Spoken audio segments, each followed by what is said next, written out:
لا حول ولا قوة إلا بالله العلي العظيم. أعوذ بالله من الشيطان الرجيم. بسم الله الرحمن الرحيم. الحمد لله رب العالمين، والصلاة والسلام على أشرف الأنبياء والمرسلين سيدنا ونبينا وشفينا وحبيب قلوبنا ومولانا مولى الثقلين جد الحسن والحسين بالقاسم محمد صلی اللہ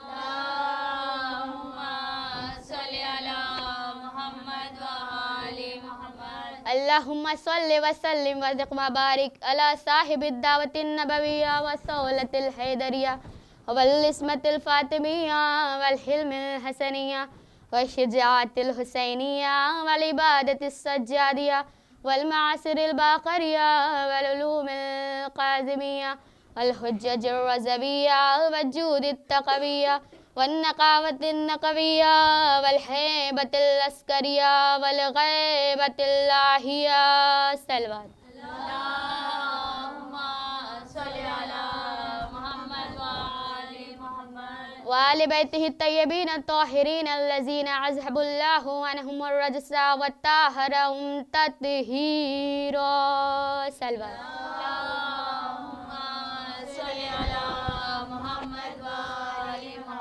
اما بعد فقد قال اللہ تبارک فی کتابہ الکریم وقولہ الحق بسم اللہ الرحمن الرحیم. عزیزان گرامی، یعنی کتنی فضیلت ہے، کیا مرتبہ ہے جناب سیدہ خاتون جنت کا کہ ایک اب سے 1100 سال پہلے ایک سنی عالم نے ایک کتاب لکھی، نام ہے بلاغت النساء. اس نے اس کتاب میں کہا کہ صرف مردوں میں فصیح و بلیغ مرد نہیں گزرے، بلکہ کچھ ایسی مقصورات، کچھ ایسی خواتین بھی گزری ہیں کہ جن سے بہتر کسی نے خطبہ ہی نہ دیا. اس نے کہا کہ سر فہرست جب تم عورتوں کی فصاحت و بلاغت کو دیکھو گے تو سب سے اوپر فاطمہ کا خطبہ آئے گا. آئیے ذرا دیکھیں کہ کون ہے بی بی، ان کی خدمت میں، آپ کی خدمت میں ان کی ذرا فضیلت پیش کروں، آپ کے لیے واضح ہو جائے کہ کیا فضیلت ہے جناب خاتون جنت کی. ایک شخص امام جعفر صادق علیہ السلام کی خدمت میں آیا، اللہم صلی علی محمد وآل محمد، اور پوچھا کہ مولا آپ کی دادی کا مہر کیا تھا؟ تو آپ نے فرمایا کہ لوگ کیا کہتے ہیں، کیا تھا؟ کہا مولا لوگ تو یہی کہتے ہیں کہ 500 چاندی کے سکے تھے. کہا وہ دنیاوی مہر تھا. کائنات میں ایک شادی 2 مرتبہ ہوئی ہے. بہت ذمہ داری سے بات کر رہی ہوں، یہ ساری کتابوں میں لکھا ہے، سب جگہ لکھا ہے. خود امام کے الفاظ ہیں کہ عرش اعظم پر خود خدا نے عقد پڑھا ہے جناب امیر کا بی بی سیدہ سے، اور فرش پر رسول خدا نے. اس لیے 2 نسلیں ہیں بی بی کی کہ ائمہ اہل بیت، ایک سادات گرامی کا 2 نسلیں ہیں بی بی کی. فرش پر رسول خدا نے پڑھا ہے، عرش پر خداوند عالم نے کہ علی زہرا کے مہر میں کیا دو گے. تو اب چھٹے امام بیان کرنے والے ہیں، کہا تم نے میری دادی کا فرشی مہر سنا ہے، اب عرشی مجھ سے سنو. کہا علی میں زہرا کے مہر میں کیا دو گے؟ کہا پروردگار جو تو لکھے گا وہ زہرا کے مہر میں جائے گا. کہا جنت کا 4تھا حصہ، زمین کا 3را حصہ. بہت غور سے سنیے گا. کہا جنت کا 4تھا حصہ، زمین کا 3را حصہ. کہا جس کی چاہے شفاعت کریں. جنت کا زمین کا 3را حصہ، زمین کے 2 حصے پانی، 1 حصہ خشکی. ضائع نہ کیجیے گا، پورے مجمع کی توجہ چاہتی ہوں. کہا زمین کا 3را حصہ، زمین کے 3 حصے، 2 حصے پانی، 1 حصہ خشکی. کہا جو 1 حصہ خشکی وہ میری دادی فاطمہ کے مہر میں چلا گیا. اب جو بھی روح زمین پر بغیر ولایت علی کے چلے گا وہ غصبی جگہ پر چلے گا. صلوات بر محمد وآل محمد.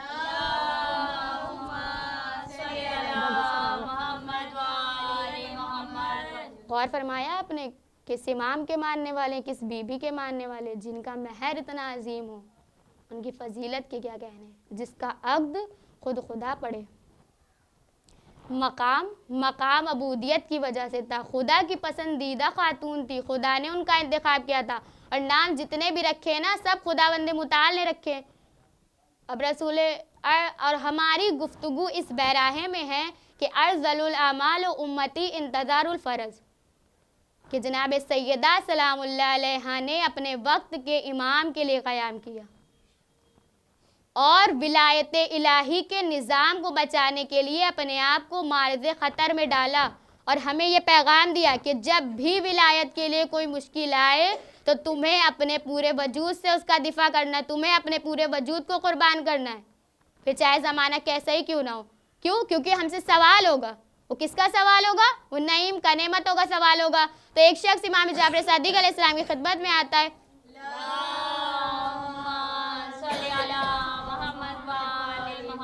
اور پوچھتا ہے کہ مولا یہ جو سوال ہے نعمتوں کا، نعیم کا سوال ہے، اس دن جس دن ساری چیزیں ہوں گی، یوم دن کی، اس دن کا یہ سوال ہے، یہ کیا سوال ہوگا؟ کہا تمہارے ذہن میں کیا کیا سوال ہوگا؟ کہا مولا یہی سب کھانے پینے کی چیزیں، یہی پھل وغیرہ۔ کہا کہ تم خدا نخواستہ پروردگار کو اپنے سے بھی کمتر سمجھتے ہو؟ کہا کہ اگر تم کسی کو گھر میں دعوت دو تو مجھ سے پوچھو گے کہ بھائی میں نے تمہیں کھانا کھلایا، میں نے تمہیں پھل کھلائے، شکر کرو اس کا؟ کہا نہیں۔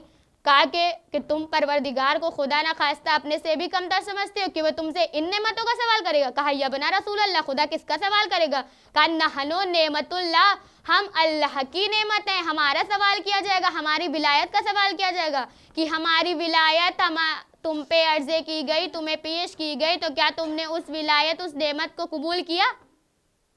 اب بولیں گے تو سب یہی کہ ہاں ہم نے بھی کیا، سب نے کیا، مگر اولاً ظاہری مسلمان ہوتا ہے، اندر جب قلب میں اترے تو پھر ایمان آتا ہے، اور جب یہ ایمان عمل میں آ جائے تو ولایت کا پیروکار بنتا ہے۔ اور جب میں نے عمل ہی نہ کیا تو پھر میں نے قبول نہیں کیا۔ میں نے تو دیکھا، مدینہ میں بھی لوگ دیکھ ہی رہے تھے، مدینہ میں لوگ نہیں دیکھ رہے تھے کہ رسول خدا کس طرح جو ہے بیوی سیدہ کا احترام کریں، کس طرح ان کے بچوں کا، کس طرح امام حسین امام حسن کا احترام کریں، سب دیکھ رہے تھے، سب جانتے تھے، مگر کتنوں نے عمل کیا؟ کیوں جنگ جمل میں مولا علی کے خلاف آ گئے؟ کیوں یہ فیصلہ نہیں کر پائے کہ ولایت مہم تھی یا دنیا پرستی مہم تھی؟ اور کنیزان سیدہ کتنے لوگ تھے جو مولا کی حمایت کرتے، ہاتھ کی انگلیوں کے برابر بھی لوگ نہیں تھے جو مولا کی حمایت کرتے، مگر کیا ولایت ختم ہو گئی؟ کہاں گئے وہ لوگ؟ کہاں ہم کھڑے ہوئے ہیں آج آپ کے سامنے؟ اسلام کا پرچم کس کے پاس ہے؟ اسلام کا پرچم انہی کے پاس ہے جن کے پاس ولایت علی ابن ابی طالب ہے، صلوات بر محمد و آل محمد۔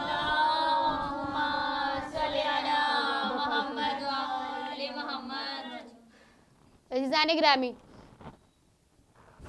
اور وہاں حضرت سیدہ سلام اللہ علیہ نے کیا کر کے دکھایا؟ یہی کر کے دکھایا نا کہ چاہے میں تنہا ہوں مگر میں ولایت کے لیے دروازے کھٹکھٹاؤں گی، میں نکلوں گی۔ دنیا پرستی نہیں تھی وہاں پر، وہ خود سیدۃ النساء العالمین تھی۔ ایک مرتبہ رسول خدا وارد ہوتے ہیں، اب حضرت سیدہ سلام اللہ علیہ کا چہرہ رنگ پریشان ہے۔ کہا بیٹی کیوں پریشان ہے؟ کہا بابا مجھے روز قیامت کا منظر پریشان کر رہا ہے۔ کہا کیوں؟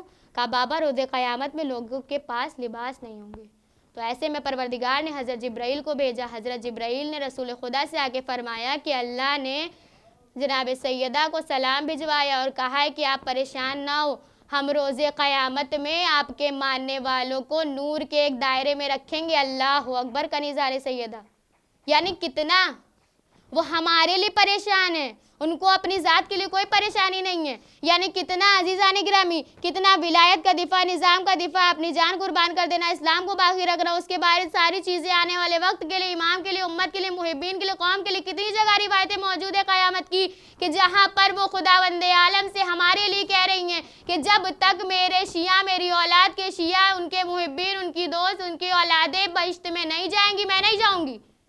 یعنی ایک خاتون پوری تاریخ بشریت کو بدل رہی ہے۔ میری آپ کی کوئی ذمہ داری ہے کہ نہیں ہے؟ کچھ تو کرنا ہے یا نہیں کرنا ہے؟ ایک شخص امام جعفر صادق علیہ السلام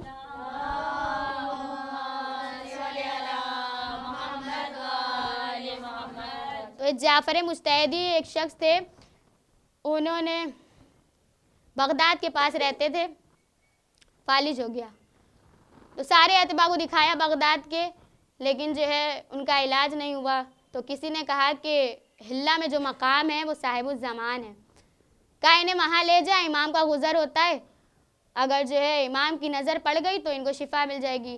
انہوں نے یہی کیا، لے کے گئیں۔ خود بیان کرتے ہیں کہ میں وہاں پڑا ہوا تھا، میں نے دیکھا کہ وقت کے امام آئے، انہوں نے مجھ سے کہا کہ کھڑے ہو جاؤ۔ کہا مولا آپ تو جانتے ہیں میں کتنے عرصوں سے اپنے پیروں پر کھڑا ہی نہیں ہوا ہوں، فالج ہو گیا ہے۔ کہا کہ انہوں نے مجھے پکڑا اور مجھے کھڑا کیا اور میں یقیناً کھڑا ہو گیا، اور جب لوگوں نے دیکھا کہ یقیناً یہ تو سالم ہو گیا، امام نے اسے کیا، تو لوگوں نے مجھ پر حملہ کر دیا اور تبرک کے لیے میرے کپڑوں کے ٹکڑے لینا شروع کر دیا. میں بڑی مشکل سے وہاں سے جان بچا کے نکلا. کیوں؟ صرف متصر دعا امام سے. آج خدا نخواستہ ہم بھی فالج ہی ہیں. آپ کو دکھنے میں لگتا ہے ہم سالم ہیں، لیکن یہاں سے دل اندر سے مردہ ہے. مگر کیا ہمیں ضرورت نہیں کہ وقت کے امام آئے اور ہماری مشکل کو حل کرے؟ اصل وہی ہے جس کا ہم انتظار کر رہے ہیں. علامہ امینی نے جو بات بیان کی ہے، یہ صرف انہی نے ہی بیان کی ہے. انہوں نے کہا ہے کہ جب در و دیوار کے درمیان حضرت سیدہ آئی ہیں نا، تو انہوں نے یا مہدی پکارا ہے. کیوں؟ رابطہ ہے، ارتباط ہے، اور اسی ارتباط کی وجہ سے خود صاحب الزمان فرماتے ہیں، کہتے ہیں کہ یہ جو رسول خدا کی بیٹی ہیں یہ اسوۃ و حسنہ ہے. بس بیویوں، میں اپنی مجلس کو سمیٹ رہی ہوں. جلدی جلدی چند جملے ہیں، بس آپ کی زحمت تمام ہے کہ 3 دن بی بی نے روزے رکھے ہیں. آپ کے سامنے قرآن کی آیتیں ہیں کہ جو ایام فاطمیہ ہے نا، یہ بی بی زہرا کی شہادت کے ایام ہیں. لیکن میں انہیں اور تفسیر سے یاد کروں تو یہ ایام مولا علی ہیں. ایک مرد کے لیے سب سے مشکل گھڑی ہے. بازوؤں پہ تیر کھانا آسان تھا. ساری مثالیں ترکی ہیں، بس ایک جملہ. بازوؤں پہ تیر کھانا آسان تھا، سر پر حالت سجدہ میں ضربت کھانا آسان تھا، لیکن زہرا پہ اٹھتا ہوا ہاتھ اجرکم اللہ خیر الجزا. بیوی آپ نے تصور کر لیا نا تو رونے کے لیے بہت ہے، مصائب تو مر جانے کے لیے ہوتے ہیں. بی بی کی شہادت کے بعد جب مولا اپنے اصحاب کے ساتھ تشریف فرما تھے نا، تو کنفذ وہ شخص جس نے بی بی کے اوپر جلتا ہوا دروازہ گرایا تھا، آیت اللہ فضل اللہ فرماتے ہیں کہ اس دروازے میں ایک کیل لگی ہوئی تھی جو سیدہ کے جسم میں پیوست ہو گئی تھی. اجرکم اللہ خیر الجزا. جب دروازے کو لات ماری گئی، سیدہ کا یہ عالم. مولا اپنے اصحاب کے ساتھ تشریف فرما ہے کہ کنفذ مالیات لے کے آیا. مولا نے اسے دیکھا تو آنکھوں سے آنسو نکلنے لگے، زاروں کا تار گریا کرنے لگے. جب آپ کے ایک اصحاب نے پوچھا کہ مولا آپ اس طرح کیوں رو رہے ہیں؟ کہا تم جانتے ہو کہ مالیات کیوں معاف کیا گیا ہے؟ یہ کنفذ سے اس دفعہ پیسے نہیں لیے گئے کیونکہ اس نے دروازے کو لات ماری تھی. وہ جو دروازہ سیدہ پہ گرایا گیا تھا نا، یہ اسے اس کا انعام دیا گیا ہے. اجرکم اللہ خیر الجزا. بیوی آپ نے بہت گریا کر لیا، بس چند منزلیں اور میرا ساتھ دے دیں. آپ جانتے ہیں نا بیویوں کے مجلس میں چھوٹے چھوٹے بچے بھی آتے ہیں، اور اگر کسی بچے کے سامنے اس کی ماں کو مارا جائے، اجرکم اللہ خیر الجزا. ایک شخص بیان کرتا ہے کہ ایک شخص کہتا ہے کہ میں نے غصے میں آ کر اپنی زوجہ کو ایک تماچا مار دیا، اور جب میں نے 3 دن کے بعد اپنی زوجہ سے معافی مانگی کہ میں نے تمہیں مارا، مجھے معاف کر دو، تو اس کی زوجہ نے کیا کہا بیویوں؟ کہا کہ اگر آپ پر کبھی ایسی کیفیت طاری ہو اور آپ غصے پر قابو نہ پا رہے ہو تو بس اتنا خیال کیجئے گا کہ میرے بچوں کے سامنے نہ ماریے گا. ارے جب آپ مار رہے تھے نا تو ہماری بیٹی دیکھ رہی تھی، وہ 3 دن سے بخار میں ہے اور ایک ہی بات کہتی ہے، اماں آپ کو بابا نے مارا، اماں آپ کو بابا نے مارا. بس چند جملے، آپ کی زحمت تمام، میں مجلس مکمل کر رہی ہوں. بیوی امام حسن اس گلی سے نہیں گزرتے تھے کہ جب وہ گلی آتی تھی راستہ تبدیل کر لیتے تھے. جب کسی نے پوچھا کہ مولا آپ اس گلی سے کیوں نہیں گزرتے، کہا کہ میں ماں کے ساتھ تھا، ایک شخص نے میری ماں پہ ہاتھ اٹھایا. اجرکم اللہ خیر الجزا. میں کہوں گی سلام زینب کبریٰ پر. کبھی بی بی پہ اٹھتا ہوا ہاتھ دیکھا، کبھی سکینہ پہ اٹھتا ہوا ہاتھ دیکھا، کبھی جناب رباب پہ اٹھتا ہوا تازیانہ دیکھا. جب بی بی پر جلتا ہوا دروازہ گرایا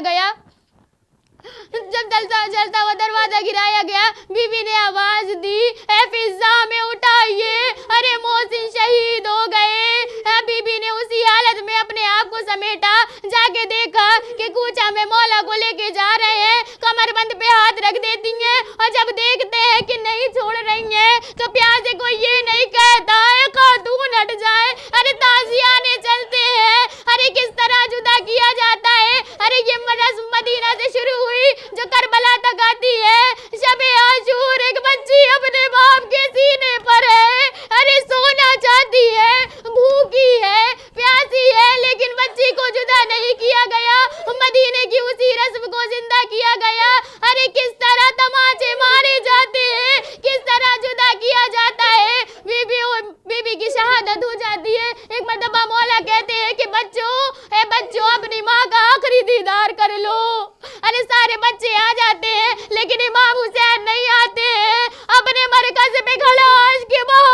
الذین ظلموا ایہا منقلبون ینقلبون انا للہ و انا الیہ راجعون.